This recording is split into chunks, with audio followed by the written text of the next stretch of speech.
আমাদের শাস্ত্রে যে ব্রতগুলো আছে, সমস্ত প্রকার ব্রতের মধ্যে সর্বশ্রেষ্ঠ ব্রত হচ্ছে, আপনারা জেনে রাখুন, এই একাদশী ব্রত।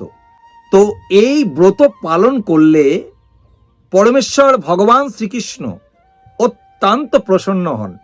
এই একাদশী ব্রত পালন করলে সব থেকে বেশি প্রসন্ন হন হচ্ছে এই একাদশী ব্রতগুলো আমরা যদি অত্যন্ত নিষ্ঠা সহকারে পালন করতে পারি। কেমন?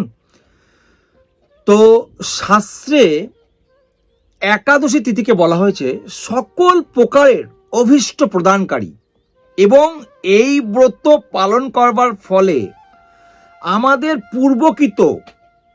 পূর্বকৃত মানে কোটি কোটি জনমের পূর্বকৃত যে রাশি রাশি পাপ সঞ্চয় হয়ে আছে, সেই পাপ অচিরেই বিনষ্ট হয় এই একাদশী পালন করবার ফলে। কেমন?